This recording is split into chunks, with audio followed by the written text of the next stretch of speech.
guys, I'm going to do a review on Star Wars Rebels Season 1. Now, what made me decide to do a review here? Well, I went back and forth on actually getting a chance to watch Rebels, because we weren't really sure The Force Awakens was going to be any good or not. And of course, as soon as I saw Force Awakens, and found that to be really fun and enjoyable, I wanted to get into more of the Star Wars canon, or the new canon that we were building with all the books and things. Even though I don't really agree with like having books, comics, video games for some reason. I don't even know how that works. All that being canon, but apparently it is. So yeah, don't really get that. But anyway, after Force Awakens was good, I decided I was gonna watch Star Wars Rebels.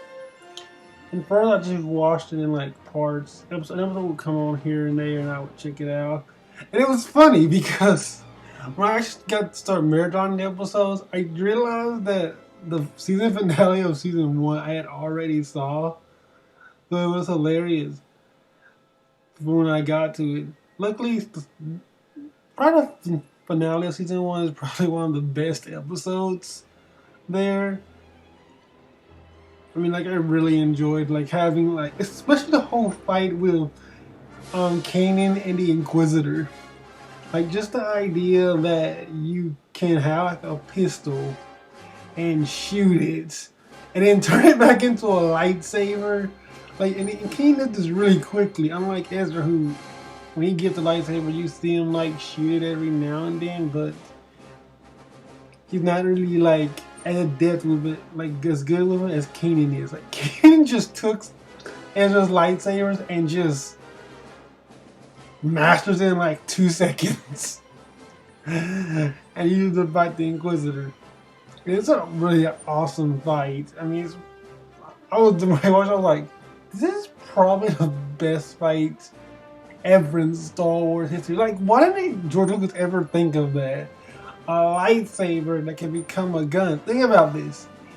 You can be long range, shoot, get close up, turn yourself into a lightsaber, then battle, then get far back, shoot, turn it back into a lightsaber over and over again, and eventually your enemy is going to be defeated. It's like a surefire win for the Jedi. Maybe that's the reason why for their dollar, because they'd be like, well, then there's no fight. It's more like the Jedi just massacred the entire dark side with this lightsaber that can go from blaster to lightsaber. It's game over. But yeah, speaking of the Inquisitor, I really enjoyed him. Like, this guy was a really interesting villain.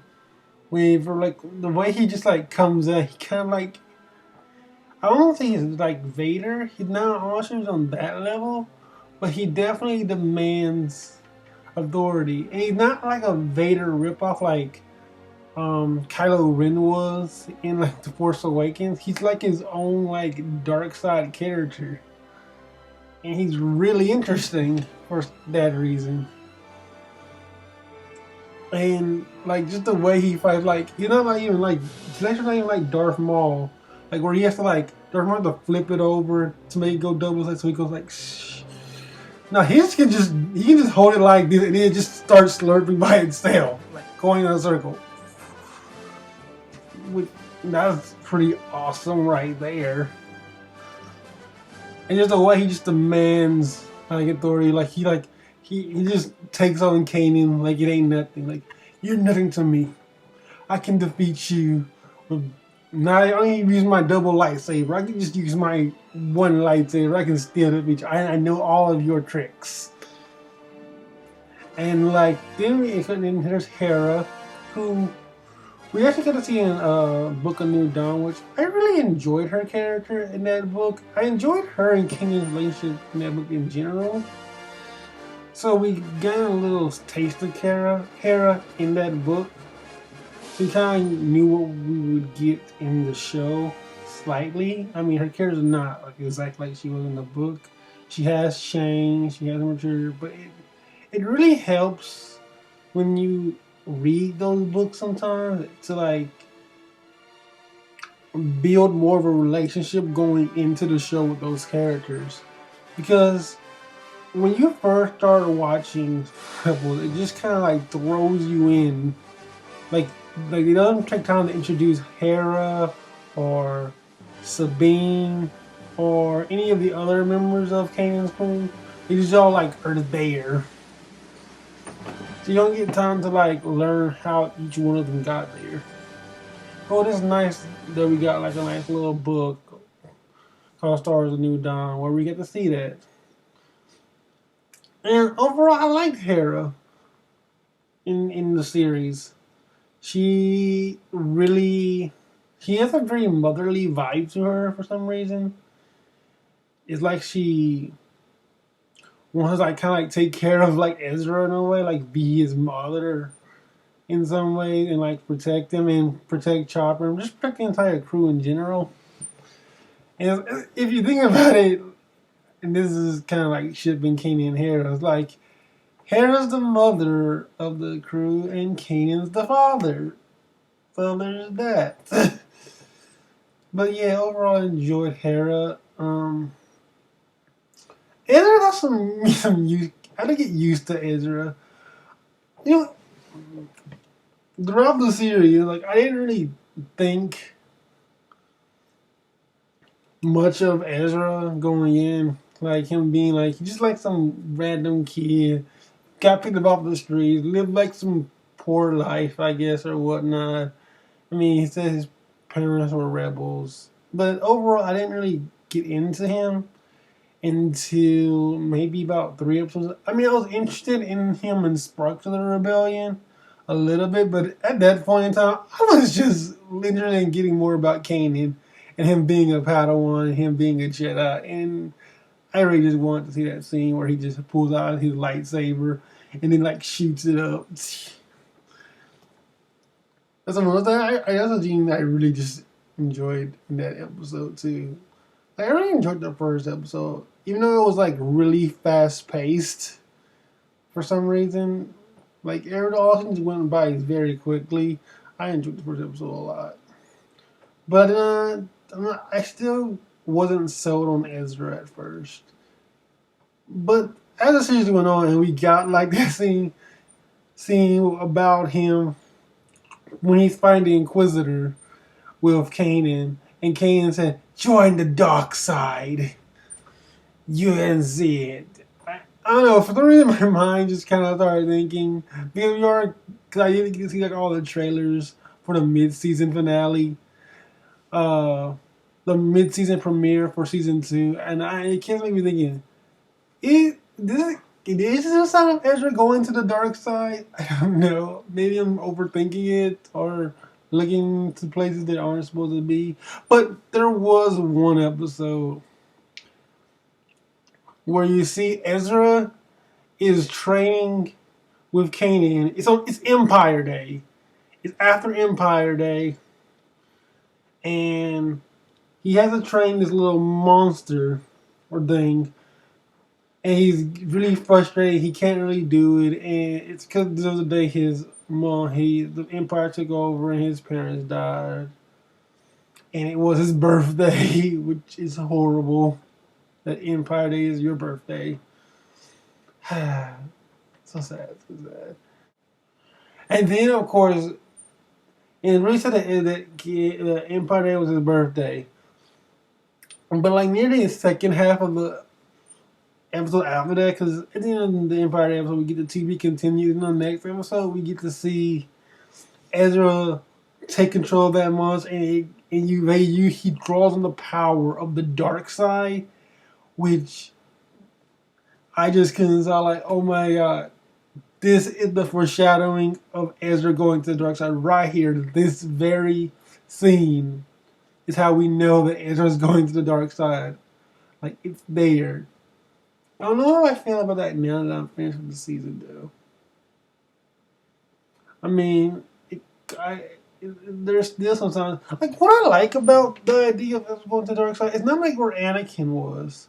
So with Anakin, we always you could always tell that Anakin was going to go to the dark side. Like, it was in his character. He was always angry and upset at the world. Ezra, like, he's a good kid. He's kind-hearted and nice and all that. And you don't really see him going to the dark side. That's what it's perfect. Because you don't see it coming. You don't see him going to the dark side coming. And that makes it even better for when he finally does go to the dark side. I mean, seriously, you guys. That is amazing. Of course, then we have Sabine, who is actually a Mandalorian, which is interesting. And this is one of the things that kind of let me know that, okay, why hasn't anyone ever thought about Darth Maul coming back? Because if Sabine's a Mandalorian, Darth Maul ruled Mandalore. He took over Mandalore. We haven't got like what happened after that. I mean, we have like the comic book that happened, but he survived the end of that, and that's what should have took a lot of people off. That Rebels was gonna had plans to bring in Darth Maul, because you have to make that connection at some point between Sabine and her Mandalorian roots, and Darth Maul is the key to that. So I think it makes sense. That's going to happen at some points. And of course, we have our main character known as Kanan, who is actually a lot different than he is in the book. In the book, he's very cocky and flirtatious, and I describe him as a Han Solo with a lightsaber. That's kind of what he was to me. He was just he was cocky. He was flirtatious. He was very confident in everything he was doing. He didn't have. It didn't feel like he had the same type of honor. It felt like yeah, I'm a Jedi. Supposed to have a code and all that, but I don't really care. I just do whatever I want anyway. That's what it felt like with Kanan. So it's interesting that now that he has to like live by this code and kind of be like a different type of person. Although I'm sure part of that change came through, well, of course, meeting all his other crew members, but also through the fact that he had to train Ezra. And when, even if you're like just a person who does things on your own, you have to have a responsibility to that person now. And Cain has a responsibility to Ezra to train him. And that would also bring about an immediate change in Kanan's character. He has to start caring about Ezra now. He had to start like being responsible and actually thinking of his well-being. So there's that. Overall, those are my impressions of season 1 of Rebels, you guys. Hope you enjoyed this video. Please subscribe. I'll definitely be doing more videos on Rebels Season 2 and more music videos for you guys.